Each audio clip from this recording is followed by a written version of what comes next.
This is Cindy and Pam, and we're going to show you today how to make edible spoons.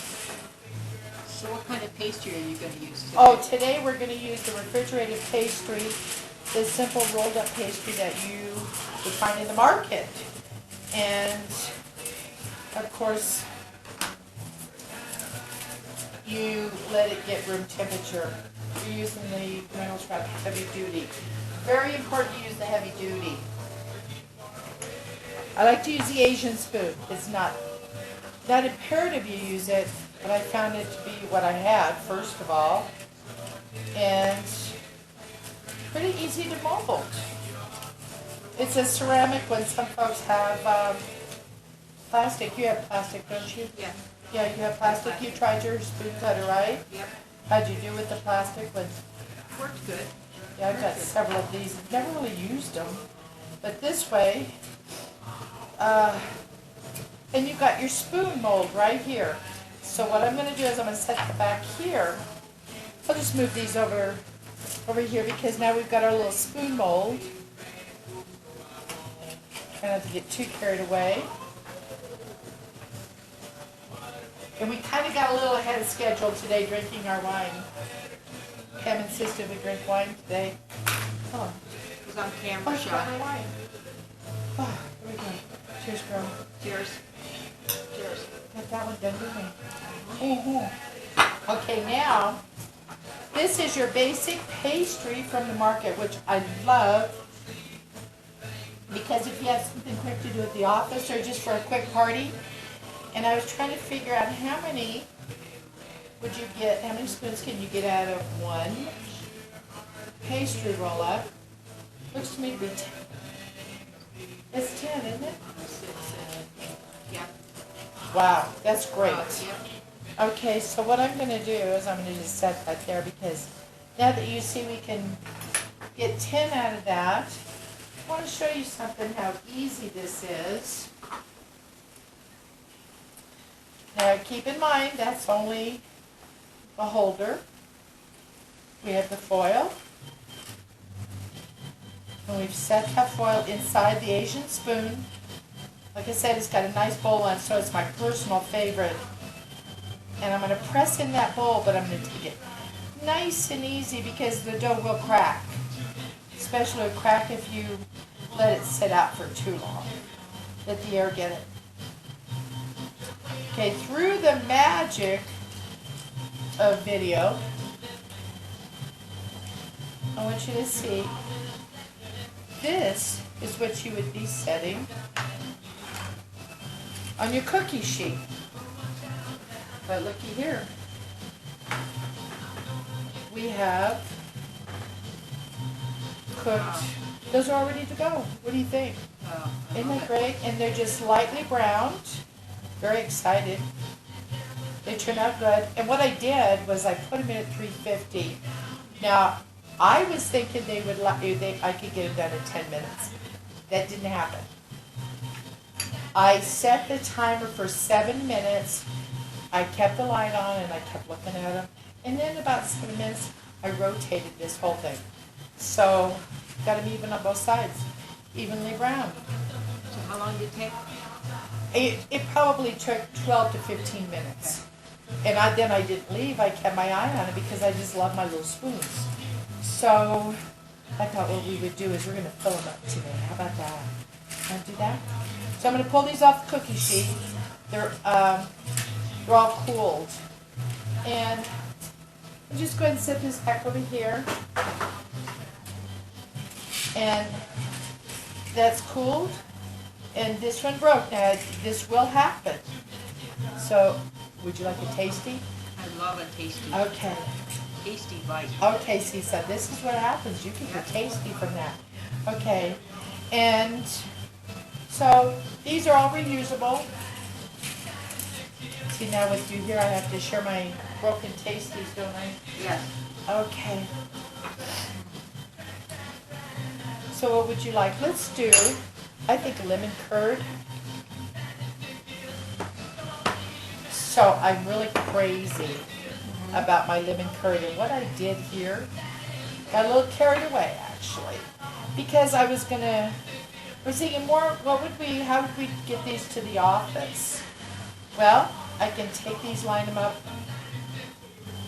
my container. They don't have to be filled with anything. Get to the office and fill it up. Maybe one of those little lovely platter or something over there. Is there a platter over there? Would you like to try this? Yes, Oh, that's your personal platter? that's my personal platter. Oh, okay, you give it to me. Let's see what you think, because I haven't tried it yet. Very nice. Okay. And then, I got a little carried away on this too, because I know meringue weeps after a while, and it's not real easy to work with. I made the meringues that I cooked, and I just let them sit in the oven overnight. So, I'd like you to try that. And then, the lemon peel that I rolled in sugar. There you go, dear. Okay, that one's for you. So, here you go. I wouldn't eat it all. You know what you were talking about earlier was using that extra dough to make stars and stuff. Yes. Yeah, and just cooking it, using it as little stars or circles. Yeah, rather than wasting any dough. Yeah. So this is actually the lemon curd and the meringues. What do you think? Oh, How is it? it's like lemon Yeah. meringue pie. Oh, good. That's what we wanted to go for. Mm. But it's easy to work with, easy to carry to a party, to an event. Make ahead. These are the pieces right here. I mean, you can make as many spoons as you can do. You're reusing the foil anyway. Wonderful. So, here's a nice little platter here. So I think what we're gonna do, and the nice thing about these is you see how fast we're doing this, Pam? There's no reason why you can't just carry the components separately. Everything stays fresh. Yep. Mm. What do you think? You like the flavors? Oh, it's wonderful. And that meringue worked out really well.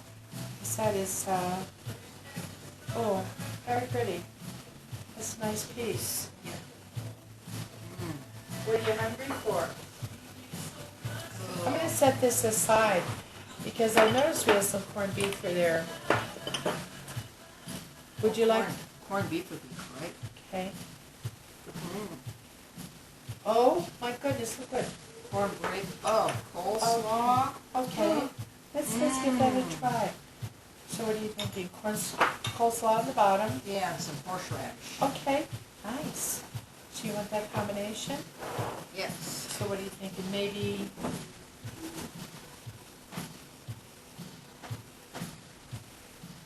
a nice little dollop in the bottom.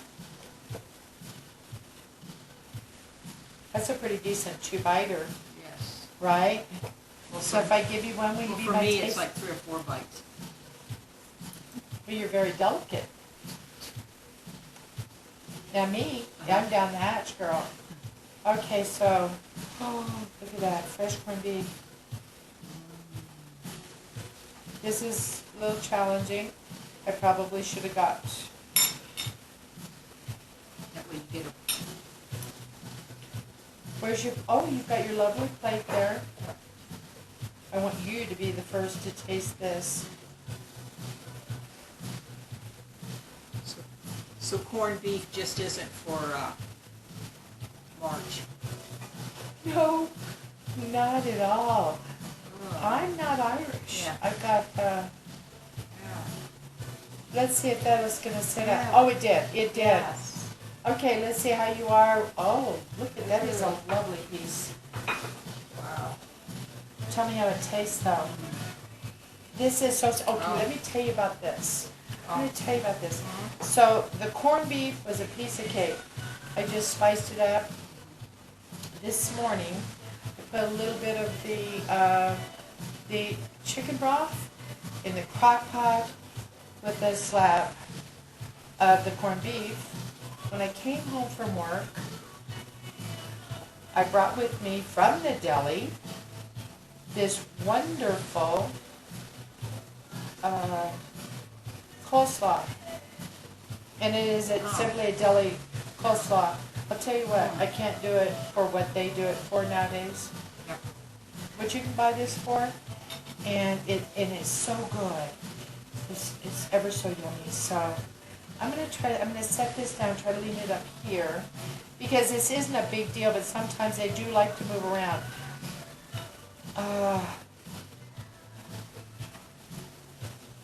Yeah, but and you can just kind of pile it on as much as it'll take, you know, without going over the edge.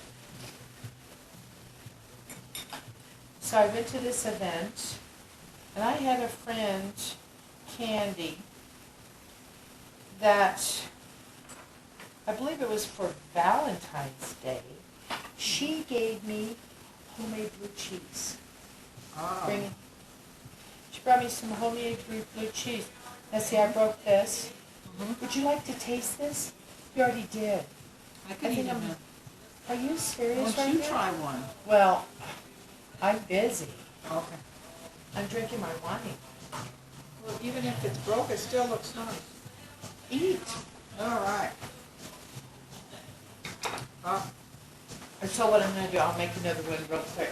So anyway, so Candy, I go to the house, and she's left me a note to go to the fridge, and she made me this wonderful blue cheese. I couldn't believe it because I had an event in our wonderful little town of Idaho Springs, and I was looking for the perfect base for those cute little pepperonis. Mm. Now you see them, and you wonder, well, what do you do with those things? Because they're so cute and so little. What would be better than to take some piece of nice, heavy, sharp cheddar, real sharp cheddar, and put that in a nice blue cheese, and put a wedge of the pepperoni next to it. Look at that. Okay. So what do you think? How does that? How did it turn out? Oh, it's wonderful. Is that yummy? Yes. Okay. So I hope you break a lot more. Well, that's the plan. You eat all the broken ones, okay? And you deserve it. That's the best part about it. So what I'm thinking is you for these 2 round pieces of pastry, you're going to get 20 spoons. Possibly break 2 to 3. Now we've broken. I might be picking them up wrong. I don't know. It just, those things happen. But it also, you're going to be eating a few anyway. So here we go again. I'm going to take these off the cookie sheet. Again, it's cooled. I'm sliding it off. We're going to reuse this. And see, here's one that's kind of cracked anyway. It's compromised. You never know, they're a little rustic. And what I did, which I didn't say anything to you about, but I took my fork and I put portholes in it. So I just put that in there, and I'll show you how I did that, because I don't want that to be an oversight here. Here's the one I did before. Here's our Asian spoon again. So does that keep putting the holes in it, keep it from It just keeps it from puffing up moving and around. stuff? Oh no, the portholes, yeah. Oh yeah. And you know the thing is if you have a pie, use pie weights. I use beans, but I'm gonna just pour it this way right here. And it's real simple. Yeah. See? And I'm gonna lift that off again, back onto the cookie sheet. Great form. It couldn't be better than it, but you know what? One of those, a full roll of this heavy duty wrap 50 square feet. You know, I'm gonna be doing these things forever from this one roll. It's nice that you I'm can good reuse with them. that. I like things right out of the kitchen. Yeah. I don't wanna have to worry about having all my supplies on hand. So, you know what I think would be really good? We've got that shrimp. We've got the Dijon. Now the Dijon, I cooked a little bit earlier, heavy cream. And it is Dijon mustard and garlic. I crushed up some garlic and I put that in. And I'll tell you what, I reduced it. Oh gosh. So what kind of garnish would you use on that? I would say green onions, but I think what I'm going to do is I'm going to go ahead and I'm going to just put that little shrimp right in there. And these are some pretty nice shrimp. These were the large ones. 21.25s. I'm going to put me a nice little dollop there. And that's never going to be enough, trust me. This stuff is so yummy. Always make enough so when you're grazing, you get carried away. Look at this. Isn't that good? Okay, so you got the jumbo shrimp, Dijon mustard heavy cream with garlic reduced in a saucepan. And then just a little bit of green onion on that. Would you like to, you're going to try that with me today? Yep. Okay, then. Okay. I just want you to enjoy But that. you could use other kind of garnishes too on that, like, Capers. capers or Would you dry. like to try? Would you like capers? Would you like to try? Not everybody likes capers. No, I don't like capers. Okay, How but about, how about we have sun-dried tomatoes? oh, I love sun-dried tomatoes. Okay, let's give it a try. Okay. Okay, so I'm going to take one of these. And what I did was took Tony Chattery's, I believe that's how you say that. And as I was cooking these in its own juices, in just a little shallow saucepan, I just kind of sprinkled that on there. Would you like this? Did you like the Yes. sun-dried tomato Sun-dried idea? tomatoes. Would you like to do a little bit of both? You think that would be good? Yeah. Okay. For the color, it would look nice. Yes. Yeah, see, and it's all about the presentation. Now, I see what we've got here. I'm going to give this one to you. But I'm also going to try that sauce on the bottom. Oh, yeah. Okay.